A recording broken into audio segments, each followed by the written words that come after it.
Welcome to Insiders, B2B intelligence for those serious about surf parks. This surf park's beyond anything I've seen to date in terms of the scale of the real estate development and the density of the superstructure around the surf pool. You've really seemed to have maximised the opportunities that the endless surf pool provides. You've got beautifully designed 5-story apartment blocks with green roofs just meters away from the beach end of the pool. And there's 8 of those 5-story apartment blocks and a surfing centre all along the beach. The other side of the pool, behind the wave generating machinery, there's a big old pub. It looks like it'll feel you're having a beer sitting just outside the impact zone, and you could probably chat to the surfers waiting for a wave from the pub veranda. There's an event space, tons of poolside cabanas with individual plunge pools and more pools around the edge of the surf pool, presumably a safety measure to make sure swimmers don't get into the surf pool. It's an incredibly bold vision.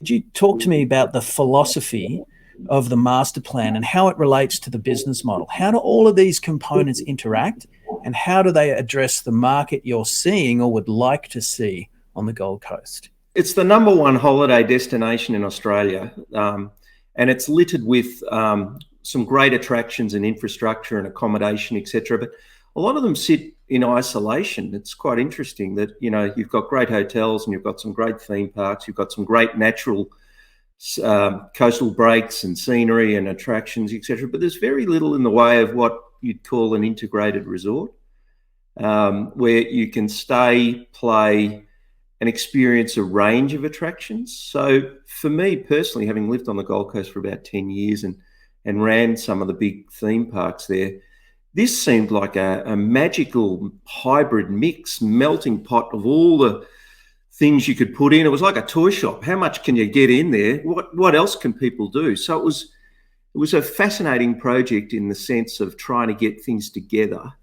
And then ultimately, the big challenge that Luke and myself will talk about a little bit later is how do you get the integration so that it feels natural and they all work harmoniously? Because not every segment's going to want to do everything, not every customer or visitor segment. So how do you make it feel like you've come into a place that wants you to be there and you feel comfortable existing there? So that's sort of high-level master planning. But I think there was a gap in the market, and I think Luke's hit the mark. One of the things interesting about the design, there's a lot of buildings and there's a lot of built form, was the first principles with our master plan started at, we're in a high residential area, in quite a dense area. We're a 56 hectare property. First principle of good master planning was to sort of do no harm and make sure that impact around the visual amenity externally, make sure that the noise amenity, if you're going to bring an attraction like this integrated golf surf resort, we needed to make sure that the noise impacts of the pool, and that was a big part of selecting tech.